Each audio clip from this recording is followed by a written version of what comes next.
Jello. The Jello program, starring Jack Benny with Mary Livingston and Phil Harris and his orchestra. The orchestra opens the program with Go South, Young Man, from the Cotton Club Review.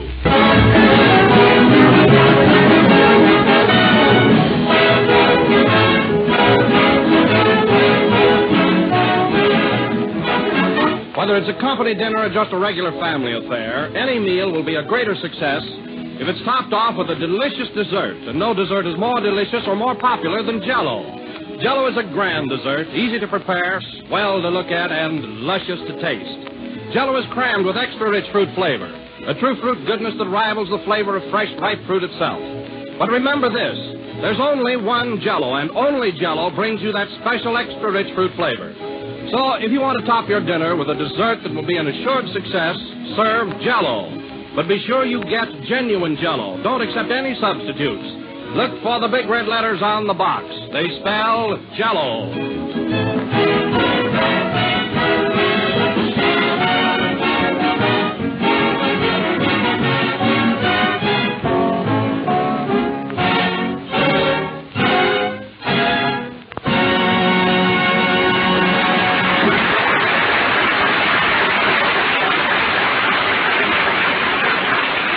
That was Go South, Young Man, from the Cotton Club Review.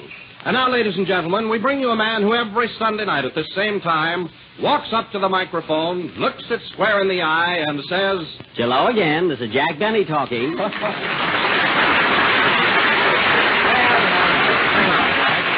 Thank you. Well, Don, that was a cute opening. That was a nice introduction, and nice teamwork, too, I thought.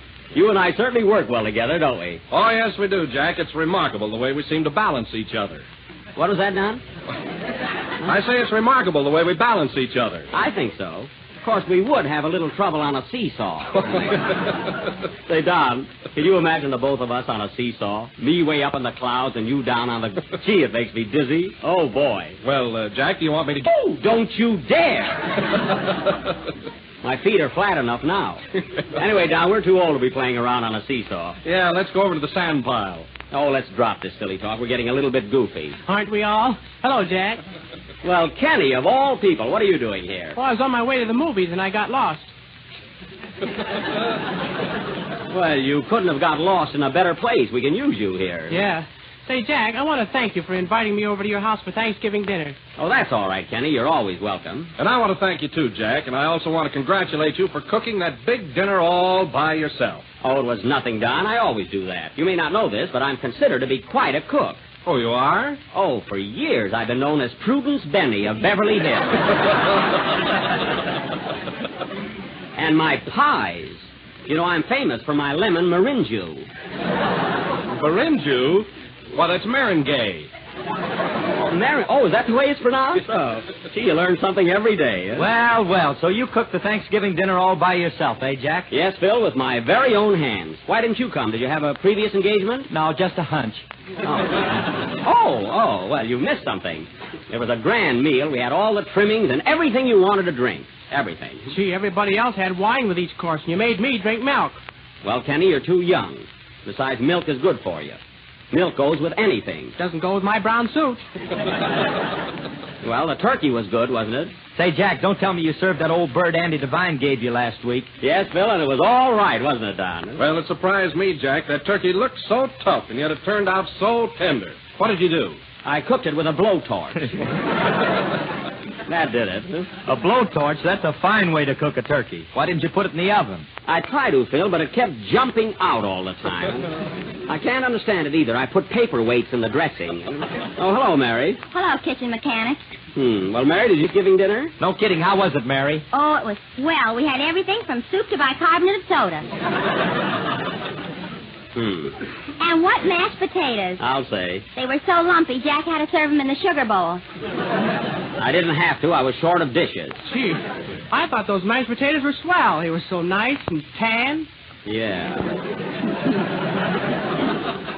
Tan potatoes? Well, the stove was crowded, and I had to cook them under the sun lamp. Oh. Anyway, the turkey was delicious. I got a wing, and it was swell. I got a leg, and it kicked me. Oh, it did? I got a neck with a collar button in it. Why don't you stay out of the kitchen, Jack? That's a woman's job. Now, Phil, that's the most ridiculous thing you've ever said. That's ridiculous. Men are better in everything. Our greatest cooks are men. Our greatest dress designers are men. Our greatest dancers are men. Our greatest... What are you laughing at? When you get to Mother's, watch out.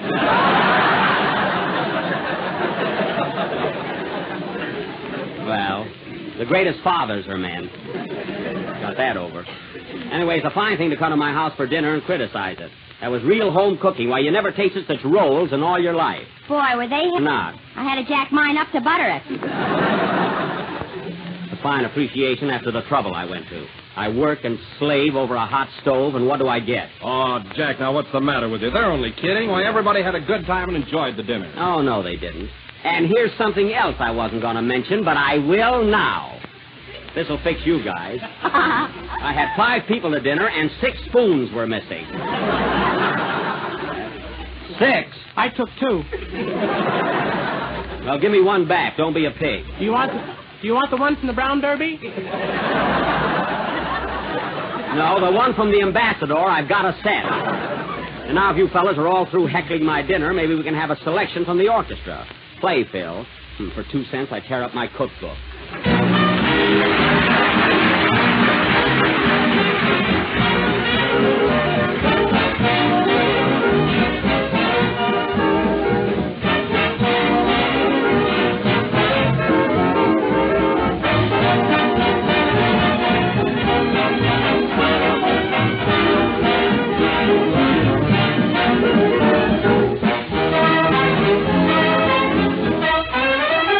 You can stop me from kissing you. You can stop me from cuddling too.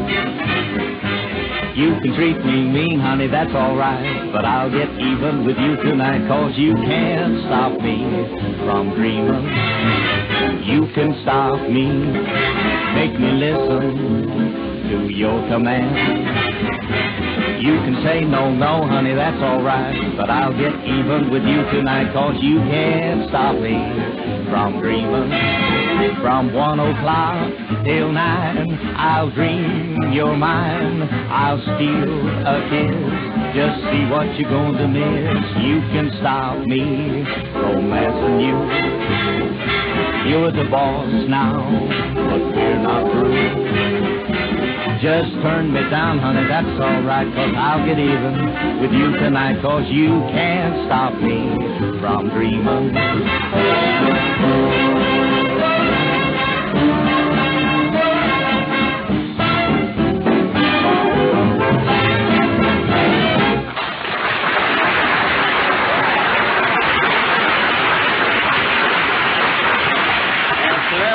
Stop Me from Dreaming, played by the orchestra with a vocal chorus by Phil Harris. Phil, that was quite a surprise. I didn't know you were going to slip in a solo there. Did you, Kenny? No, I didn't either. Oh, it was just a sudden impulse. It was, eh? What made you sing? I'm mad at the piano player, and he hates my voice. Oh, well, you certainly fixed him. What are you mad at him for? Oh, he tells everybody that I don't know how to lead an orchestra. Why, that's unreasonable. Oh, it's reasonable, all right, but I don't like it. Well, I don't blame you, Phil. I know how you feel. There are people right on this program who think they know more about comedy than I do. Yeah. Kenny. But it's true, Phil. Everybody wants to be a comedian. They all think they can get laughs. I know, Jack, but for real laughs, none of us can top that Maxwell of yours. Boy, that's really terrific. Yeah? Oh, by the way, Jack, how's the old tub behaving? Oh, it's all right, Don. I've had no trouble, but I think I'm going to get rid of it. Get rid of it? Why? Oh, because nobody has respect for private property anymore. That's why. Tell them what they did to your car, Jack. What happened? Oh, it burns me up just thinking about it. Now, what was it, Jack? Well, I stopped in the store for a cigar. And when I came out, somebody had written on my car, Lulu loves Butch.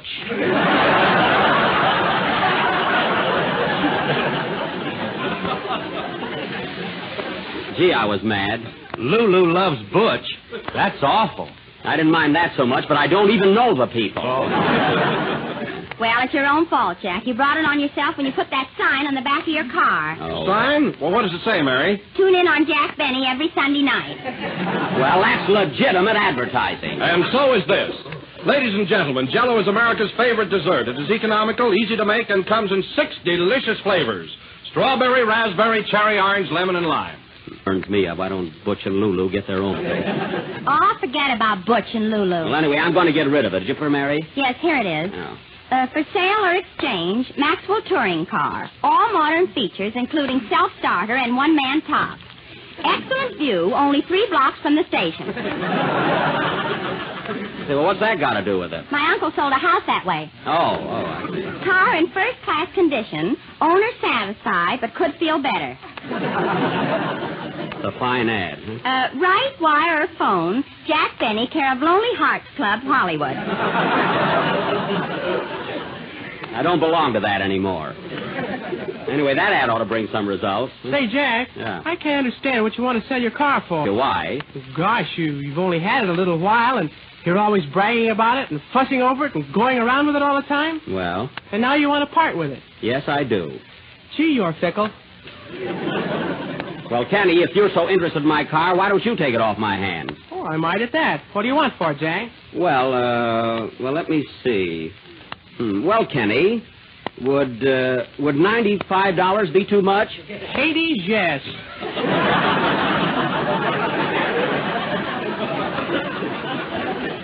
Oh, it would. Well, if you're really interested in my car, maybe I can shave it a little. Oh, don't bother fixing it up.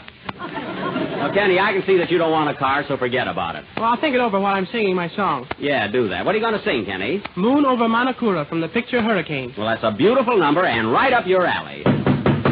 Oh, wait a minute. Come in. Mr. Benny, Yes? are you the party who had an ad in the paper regarding a Maxwell? Yes, I am. Are you in the market? I was, but I got out just in time. Goodbye. Now, there's a lucky fellow. Sing, Kenny.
Silver Manicura from Hurricane, sung by Kenny Baker. And you know, Kenny, there's one thing that always impresses me. It's that last note. Goes on and on. Why do you hold it so long? I never give up a song without a struggle. Oh, well, it's very effective. But, Kenny, in order to keep your voice in such perfect condition, you must do a lot of practicing. I'll say. I sing in a bathtub every morning. Oh. And you know, Jack, I had the most embarrassing thing happen to me once. What was it? I reached for a high note and swallowed the soap. The soap? Ooh, boy, that must have been awful. Yeah, I bubbled for a week. Bubbles Baker. Mary. And now, ladies and gentlemen, for want of something better to do, tonight we are going to offer a play in the form of a nature study. A little drama entitled The Private Life of a Bumblebee, which we will present in 3 buzzes and 1 sting. It certainly will. Quiet.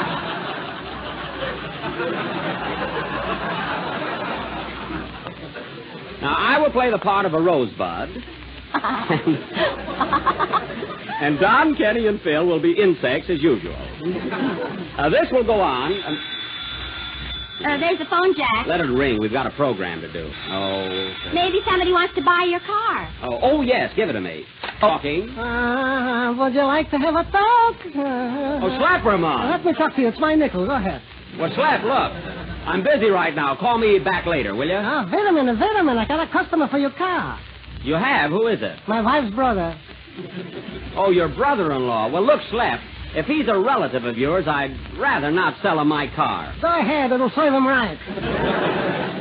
Well, okay, bring him right over. Where are you, Slap? I'm around the corner in the drugstore in my new overcoat and a telephone booth. Are you standing up or sitting down? I don't know. It's dark in here. Well, look, Slap, bring your brother-in-law right up, and if I sell the car, I'll give you a nice commission. Why not? Goodbye. Goodbye. Well, Mary, that ad did get results. Huh? And come in. Hello, stranger.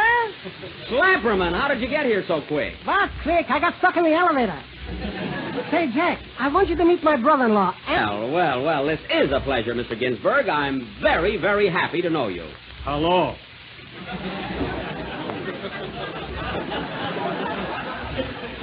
Well, Mr. Ginsburg, I understand you're very much interested in buying my Maxwell. Is that right? I'm not telling. Now, look, if you want to buy my car, Mr. Ginsburg... Say, Jack. What, Mary? I don't think you've got a Chinaman's chance with this guy. What Chinaman? Who's that Chinaman? If the hat fits, put it on. Stay out of this, Mary.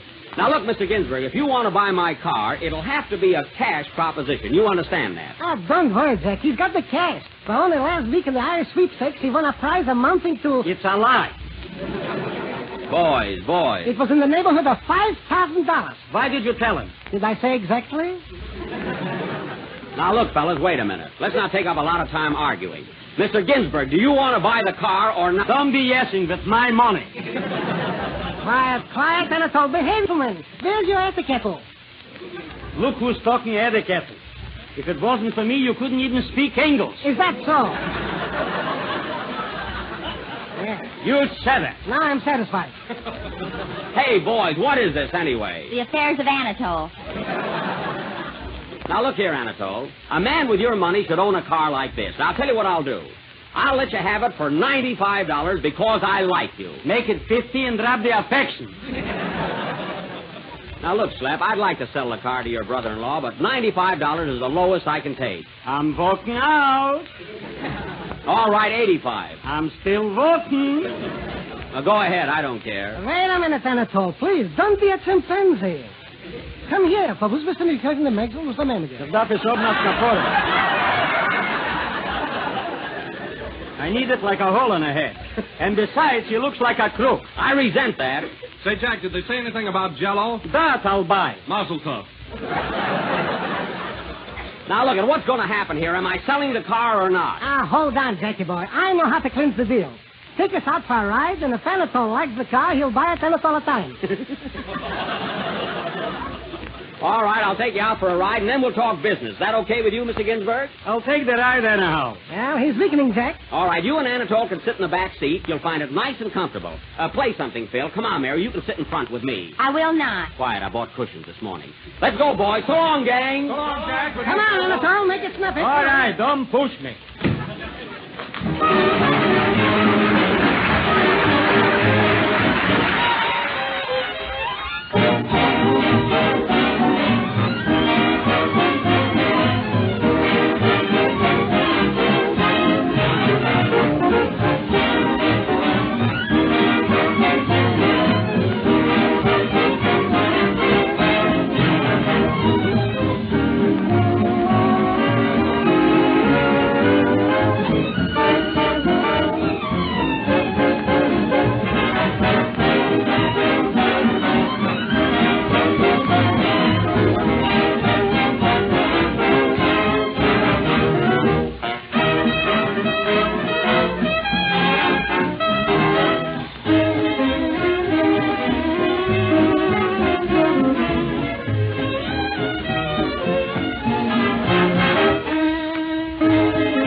car's rolling along pretty good. No trouble so far. We've only gone half a block.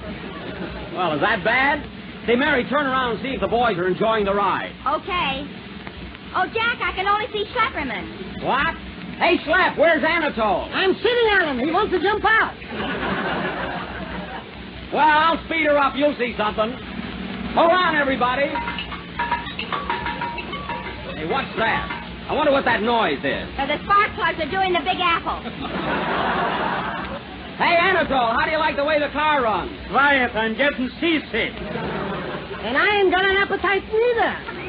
Hey, Jack, look out! Look out for that bump! What bump? Oh, I see it. Well, that wasn't so bad, eh, Mary? No, but your friends just left. They did. Hey, Slap, Anatole, where are you? They fell out. Well, I better go back and get them. Wait a minute, fellas, I'm coming right back. Don't bother, I wouldn't buy it anyhow. I don't blame him. That's a fine thing, Mary. Why didn't you notice that bump sooner? You're driving. I am not. You've got the steering wheel. I didn't before we hit that bump. Well, give it back. You haven't even got a driver's license. You might as well go home now. Better stop at the gas station. That bump knocked the air out of my tires. Me too. Nice landing, Jack. Well, I was going pretty fast there, you know. Good evening, sir. What'll it be? I'd like some nice, fresh air. For breathing or tires? Tires, of course. Okay. Do you want any gasoline? No. He makes his own. I do not. All right, put in 2 gallons, buddy. 2 gallons. Is this car on a diet? Don't get gay. Just put it in. Okay, sporty. Where's the gas tank? What? Where's the gas tank? Under the seat. Get up, Mary. Gee, is that the gas tank? Yeah. I've been using it for an ashtray. That's fine. Right here, bud. Hey, Bill, put in 2 gallons. I've got it.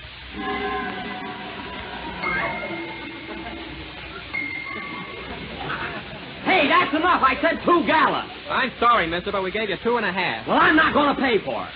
I asked for 2 gallons, and that's what I want. It's only a matter of 8 cents. I don't care what it is. You made the mistake, not me. But, gee, it's only 8 cents. Young man, do you realize that a family in 2 cents? So can you. Quiet. Oh, Jack, don't be so tight. I'm not tight. It's not the money. It's the principle of the thing. I'm not going to pay for one more drop than I ordered. All right, I'll match you. Double or nothing. Oh, no, you won't. What do you think I am, a chump? Quiet, Mary.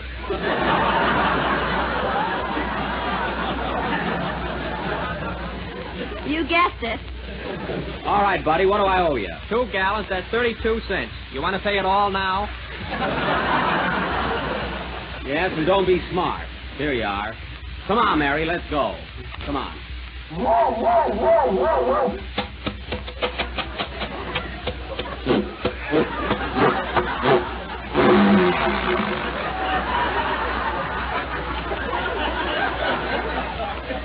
Doggone it.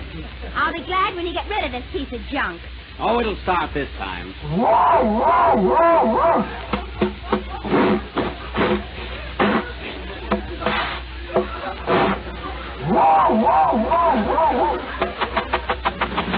Hey, there she goes. Look out, Jack. You're in reverse. I am. There's a car behind you. Watch out.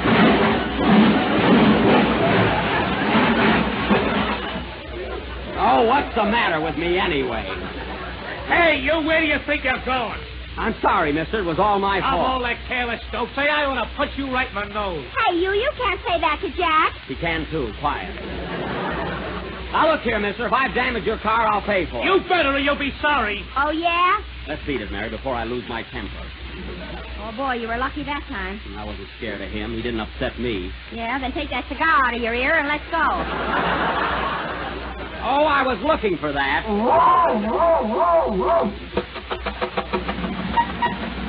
Hey, we're off, Mary!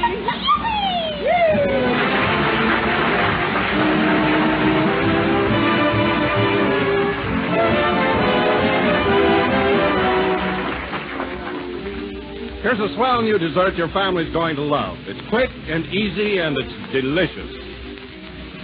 The name of it is Pear Strawberry Mold, and it's a tempting combination of luscious strawberry jello and canned pears. And it's so easy to make that anyone can prepare it. But but so colorful it even makes a swell party dessert. Here's all you have to do. Just dissolve a package of strawberry Jell-O in a pint of hot water, turn into a mold, and chill until firm. Unmold on a platter and decorate with slices of crisp canned pears and maraschino cherries. A beautiful mold of shimmering strawberry Jell-O, garden pears. And it tastes every bit as good as it looks. For strawberry Jell-O is packed full of delicious, extra-rich fruit flavor. All 6 of Jell-O's delicious flavors have that extra-rich fruit flavor, too, which makes every Jell-O dessert a triumph ever for the one and only genuine Jell-O.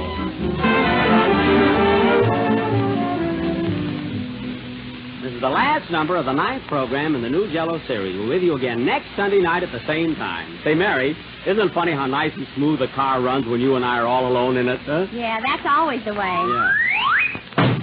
Oh, darn it, another flat. Fix it, Mary. No, it's your turn. That's right. Good night, folks.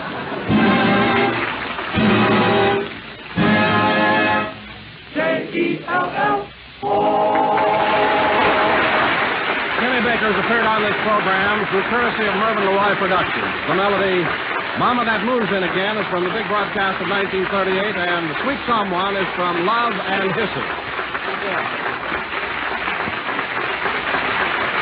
This is the National Broadcasting Company.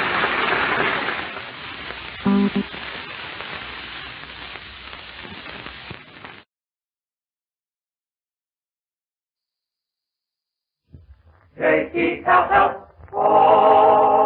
The Jell-O program starring Jack Benny with Mary Livingston, Phil Harris, Dennis Day, and yours truly, Don Wilson. The orchestra opens the program with It's a Whole New Thing.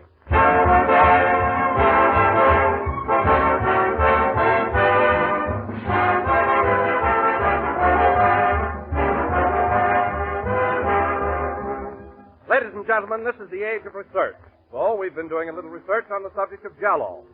Well, we found out that the best days of the week to serve Jell-O are Sunday, Monday, Tuesday, Wednesday, Thursday, Friday, and Saturday, which is just another way of saying that Jell-O is always, anytime, and every time a perfectly swell dessert. For Jell-O brings you that full, extra-rich flavor. A flavor as fresh and sunny as the real ripe fruit itself. And all 6 of Jell-O's famous flavors have the same rich goodness. Strawberry, raspberry, cherry, orange, lemon, and lime. A grand, satisfying flavor that has made Jell-O America's favorite gelatin dessert. And you like Jell-O's gay, appetizing appearance, too. Its shimmering, jewel-like colors that make it look so inviting. So enjoy some tomorrow. Just be sure to get genuine Jell-O and don't accept any substitutes. Look for those big red letters on the box. They spell Jell-O.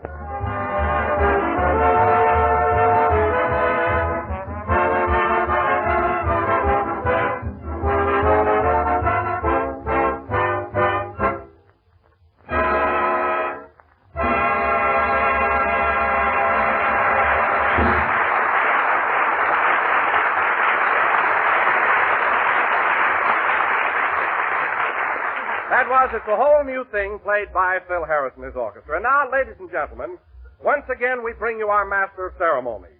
That bubbling personality, that effervescent comedian, that fizz, Jack Benny.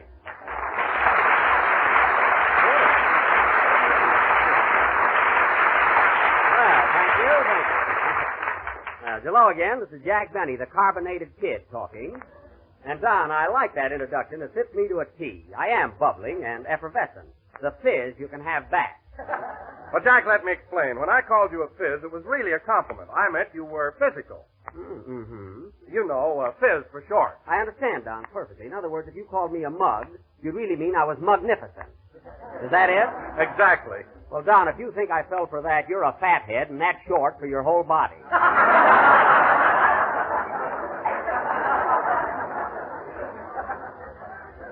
Anyway, Don, let's not get into a routine because I know how you appreciate a good story. And I heard a gag a few minutes ago that will positively put every one of your tins in motion. Oh, it's a honey. It's a good one, huh? Well, Virgil, the sound man, told it to me, and you know what a clown he is. Get this, Don. Don, I haven't even told you the story yet. What are you laughing at? Is it the one about the nearsighted old maid that buried the midget? No, heavens, no, Don. Heavens, not that one. This is a brand new story. Get this. There was a fellow walking down the street, and he was leading a pink alligator on a leash, when all of a sudden it started to act up and snap at him. Uh-huh. So the guy got annoyed, turned around to this pink alligator and said, "You better behave yourself, or I'll take a bromo seltzer, and that'll be the end of you."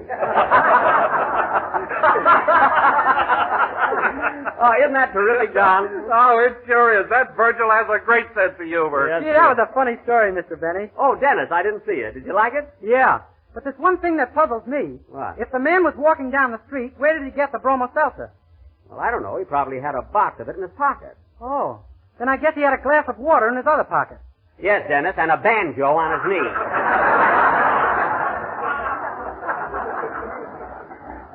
Now, don't worry about it. Say, you're here kind of early tonight, Dennis. Where's your mother? She's across the street in the bowling alley. In the bowling alley? Well, with her legs, you better watch out. Anyway, Dennis, I'm glad you're here on time tonight. Now, try and make a habit of it. You know, Jack, I can't get over that story you told me. It's silly, but I get a great kick out of it. Isn't it ridiculous? Oh, hello, Mary. Hello, Jack. What's so funny? Mary, I must tell you. Did you hear the story about the fellow that was walking down the street leading a pink alligator on a leash?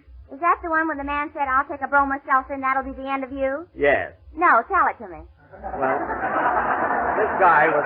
Wait, you just told me the answer. I thought you said you never heard it. Oh, stop, Jack. That's one of the oldest jokes in the world. Mary, jokes happen to be my business. And if that was the oldest joke in the world, I'd be the first one to know it. Should I let him have it, folks? Never mind. Do me a favor, will you, Mary? Go out and come back in again. Well, gee, Jack, as long as you're telling jokes, why don't you tell a good one? I heard a gag last night that was terrific. Oh, you did, eh? Yeah. A man walked into the house and said to his wife, "It's raining cats and dogs outside." Uh-huh. And she said, "How do you know?" Mm-hmm. And he said, I just stepped in a poodle. I know where you heard that, Mary, at the Wilshire Bowl. Phil Harris has been husking that for 3 years.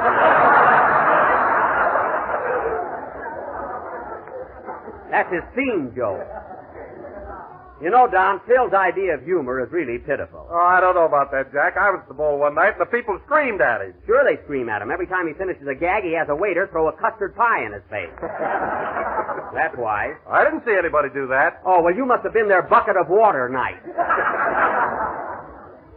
That's his idea of changing material. Well, I'll say one thing about Phil. He sure attracts the young collegiate crowd. All the college boys go there. They have to go there, Mary. That's part of their initiation.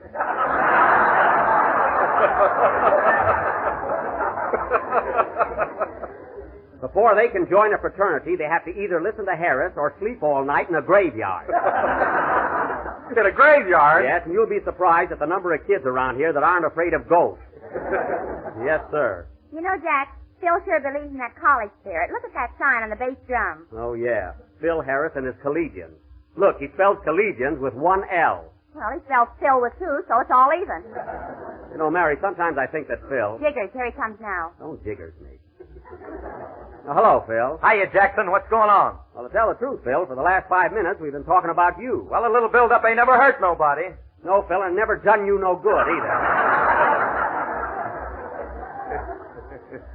Your grammar is worse than Abe Lyman's, and he never got beyond block.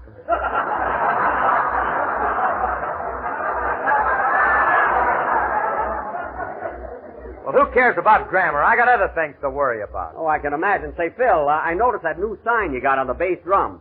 What happened to that corny painting you used to have there? Corny? Yeah, you know, the one with the yellow moon and the green river and the purple trees. Remember that one, Mary? Yeah, he used to call it Gypsy Doodle by Rembrandt. That's the one.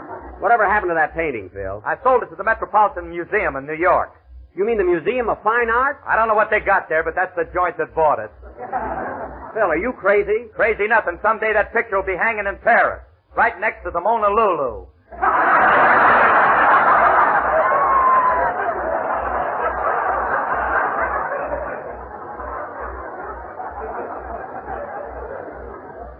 Well, I'm not going to even bother to correct that.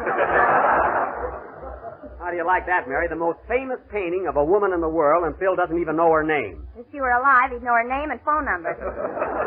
And her address and what she's doing on Friday night. Well, I got myself on a detour for no reason at all. And besides... Say, Jack, why don't you tell Phil that story the sound man told you? He'll get a kick out of it. Oh, he wouldn't even get it. Come on, Jackson, what is it? Let's hear it. All right, Phil. Do you know the one about the fellow who was walking down the street and his pink alligator snapped at him? Know it. I'm the guy that drank the bromo. There you are, fellas. He's always got a brilliant comeback, even if he has to make a bum out of himself. Oh, Dennis. Yes, please? How about a song before we get involved again? Okay, Mr. Benny. I'm going to sing an old favorite by Stephen Foster called Genie with the Light Brown Hair. Oh, that's swell, Dennis. I love those old songs. Old songs, old gags. What this program needs is glands.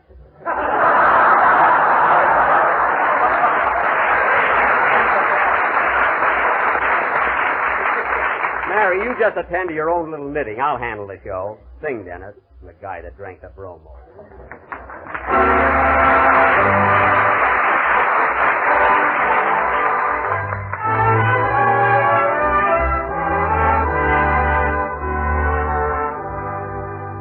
I dream of Genie with a light brown hair, born like a vapor on the golden air.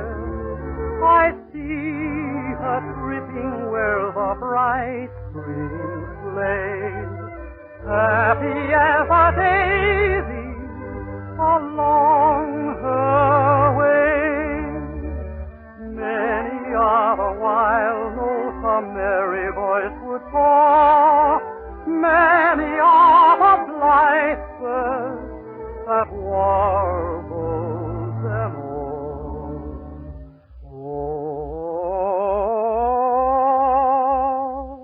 Oh, I dream of Genie with the light brown hair, floating like a vapor on the soft summer air.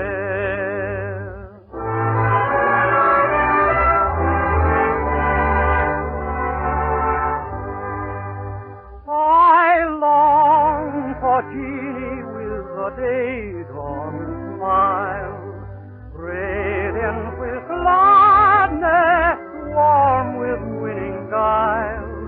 I hear her melodies, a tune to love, warm as a sunlight from heaven above.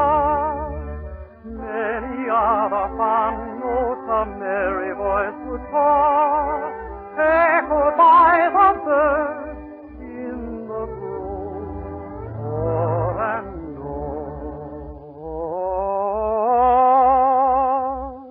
I sigh for Genie with a light brown hair, floating like a vapor on the soft summer air. On the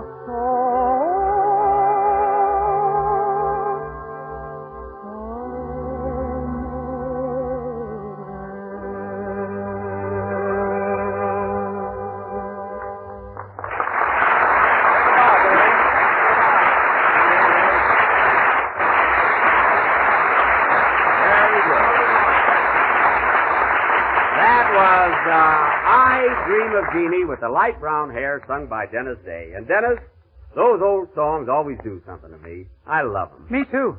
Genie with the light brown hair. What a grand title. You know, Dennis, I used to have light brown hair in my hair. Why, Jack, from the pictures I've seen of you, I thought you had black hair. No, Don, it was brown. Sort of a russet brown. You know, just like the leaves in autumn.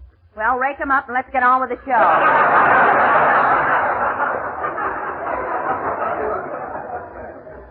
Mary, I wish you'd stop with those interruptions. Anyway, Dennis, I noticed another thing. Your singing seems to improve every week. You're gaining poise and confidence. Well, thanks, Mr. Benny. Just think, this is your 7th week on my program. 7 weeks. Gee. Yes, sir. Am I going to get paid pretty soon? Pretty soon, Dennis. And now, ladies and gentlemen, tonight we are going to... Hey, Jackson, why don't you pay the kid? Phil, I intend to pay him. I'm merely holding his salary until he's a little older. I'm teaching Dennis how to save money. Well, he's learning from the top man. Thanks, Miss Livingston. And if I were you, I wouldn't say another word unless you rube it up on the Lum and Abner program. And now, ladies and gentlemen, Tonight we are going to... Here you are, Dennis. Did you sing your song yet? Yes, Mother. Well, good evening, Mrs. Day. Good evening. Oh, Mother, you should have been here a few minutes ago. Mr. Benny told the funniest joke. It was rather good. Tell it to her, Dennis. Well, Mr. Benny was walking down the street leading a pink alligator. Oh, Dude, eh? Dude, it wasn't me, Mrs. Day. Dennis got the story all wrong. I never touch a drop of liquor. Then why have you got that red nose? Because I'm a comedian. What do you think? My tie lights up, too. This story, Mrs. Day, is about a man who takes a bromo seltzer and gets rid of a pink alligator. What's funny about that? Nothing. It's very sad. I'm crying like anything. Oh, what a dame. What's that? I said, oh, what a game. I saw UCLA play Santa Clara yesterday. It was thrilling.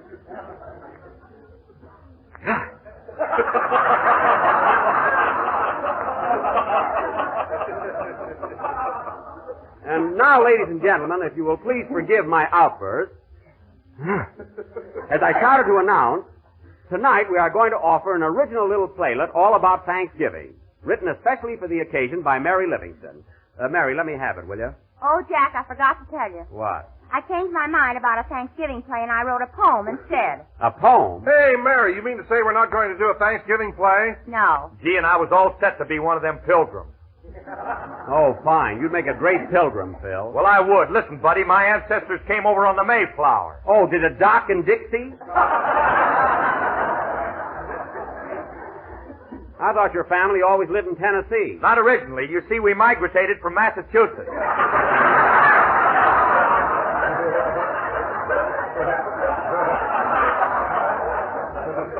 Migrated?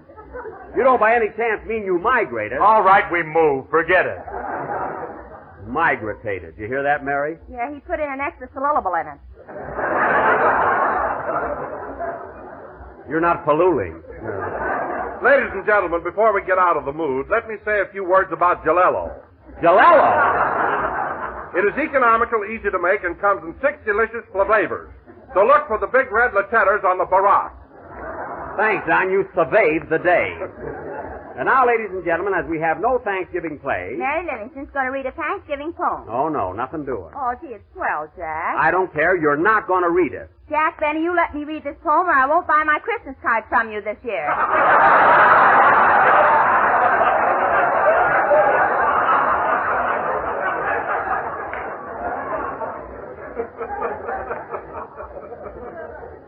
All right, a lot I make on the ones you get. You don't even have your name printed on them. Now go ahead with your poem. Okay. What's the title of it? The title is Thanksgiving. You're a little mixed up, aren't you, kid?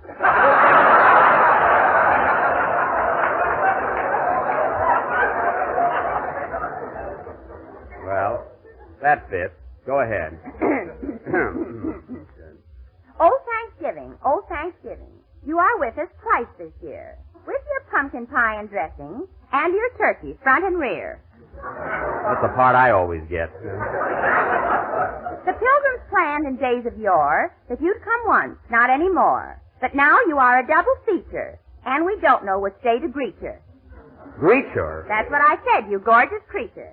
Now, don't be funny. Go ahead with the poem. Suppose we had 2 everythings, 2 New Year's Eves to laugh and sing, 2 Christmases, 2 Labor Days, and 2 Jack Bennies with 2 toupees.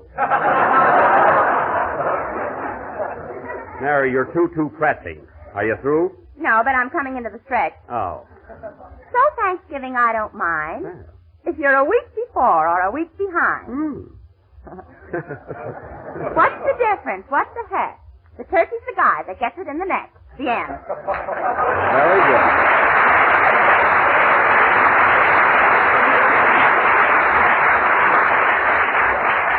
Mary, that was silly, but you came through with flying colors. And now, Phil, how about a number to kind of break things up here? Okay, Jackson, what do you want us to play? Anything special? Well? You name it and we'll play it. All right, how about that number you rehearsed all morning? You know, the only one you can possibly play. Oh, okay. Hit it, boys. He asked for request yet. Hold it a minute, Phil. Come in. Mr. Benny? Yes? Are you a little mixed up on account of the 2 Thanksgivings this year? Yes, I am. Why? I was in a fog when we only had one. Goodbye. He's not kidding, folks. He's got his shoes on backwards. Play, Phil.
A swing version of an old favorite played by Phil Harris and his orchestra. And now, fellas... Hey, what's the matter? Aren't you going to complain about the number we just played? No, Phil, I thought it was pretty good. I liked it, didn't you, Mary? Yeah, it was swell. Did you like it, Don? I thought it was okay. How'd you like it, Jack? Oh, it was great. How'd you like Phil's number, Mary? Well, I thought it was a little loud in spots, didn't you, Don? Yes, it seemed a little off here and there. What did you think of it, Jack? I thought it was lousy.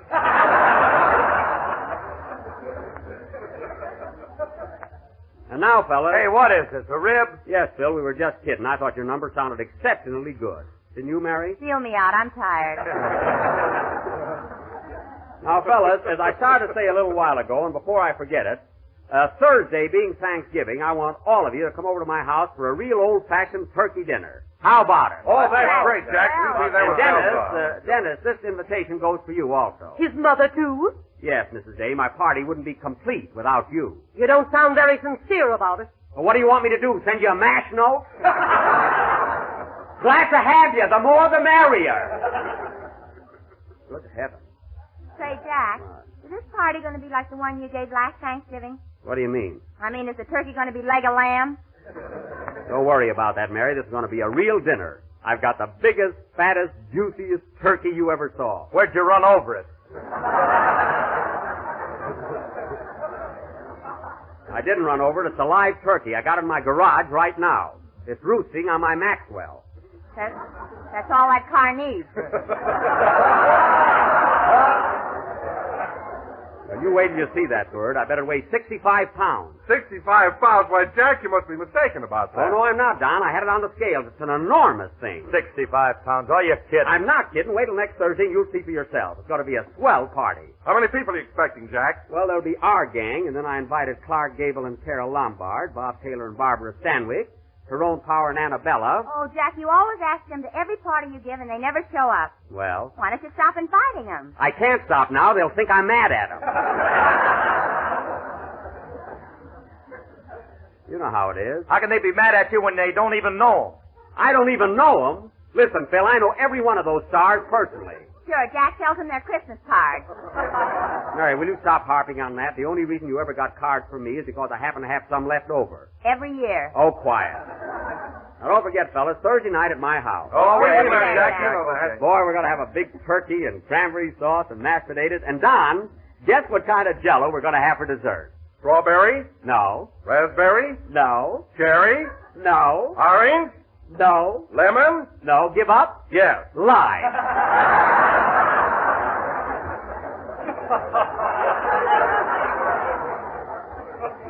You see, Don, you almost had it.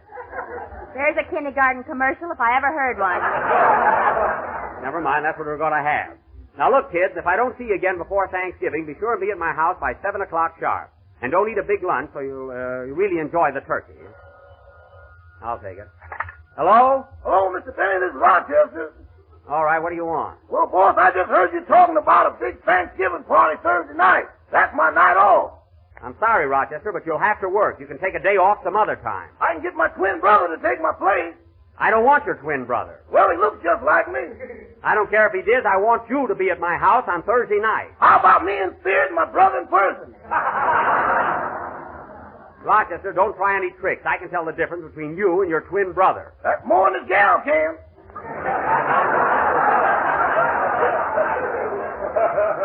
Never mind. Now, look, Rochester, I want you to get that turkey up to 70 pounds by Thanksgiving, so go out in the garage and feed it. I'm working on a Christmas card. They can wait. Now, go out in the garage and feed the turkey. Okay. Oh, say, boss, I meant to ask you something about that bird. Are you sure it's a turkey? What do you mean, am I sure it's a turkey? Well, I went out in the garage a few minutes ago and she laid an egg as big as a cantaloupe. As big as a cantaloupe? What are you talking about? Not only that, but every time I go in there, she sticks her head in a bucket of sand.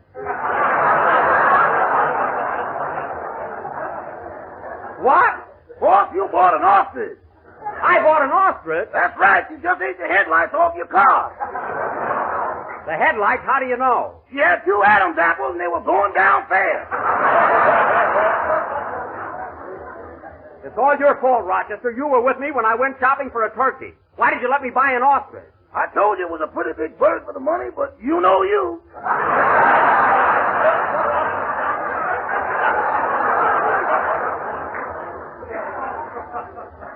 Well, I guess there's nothing we can do about it now. Isn't that awful? I got a polar bear in the guest room and an ostrich in the garage. And mice in the pantry. Let's move out. Now, don't get panicky, Rochester. I'll be home in a few minutes. Meanwhile, call up the market and order a turkey. Okay. Goodbye. Goodbye. Oh, say, boss. What? Have you changed your mind about using my twin brother Thursday night? No, I haven't. Well, I'll figure out something. Goodbye. Wait a minute. Rochester! Rochester! Well, I'll be darned. What's the matter, Jack? Plenty. That big turkey I bought turned out to be an ostrich. Oh, boy, you're going to be lonesome on Thanksgiving. I am not. Now, Mary, don't worry. We're going to have a swell dinner. Play, Phil. I wonder if you can eat an ostrich. I don't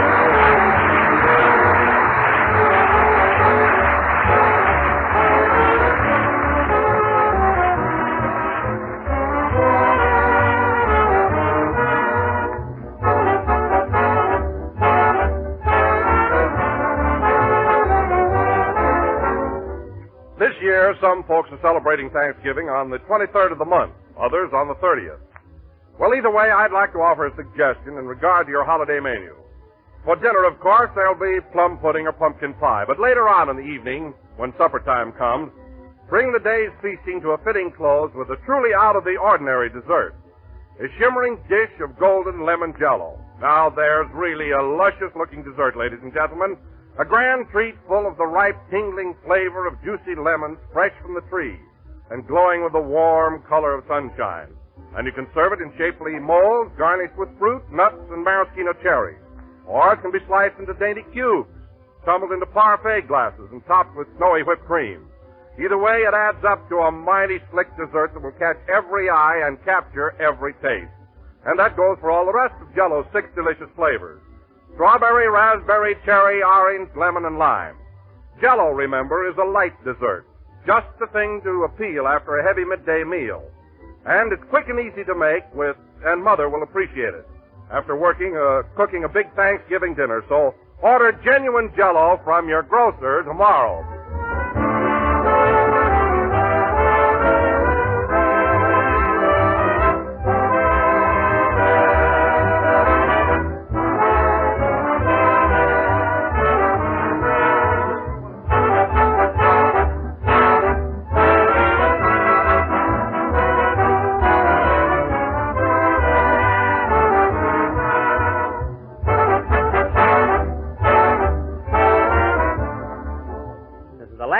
Of the 7th program in the current Jell-O series, and we will be with you again next Sunday night at the same time. Now, don't forget, Mary, next Thursday night at my house for a real Thanksgiving dinner. Count me out, Jack. Now, wait a minute. I'm not going to serve that ostrich. I'm going to have a turkey. Oh, you are, eh? Yes. Well, if I find a headlight in the dressing, watch out. Oh, don't worry. Good night, folks, and a happy Thanksgiving.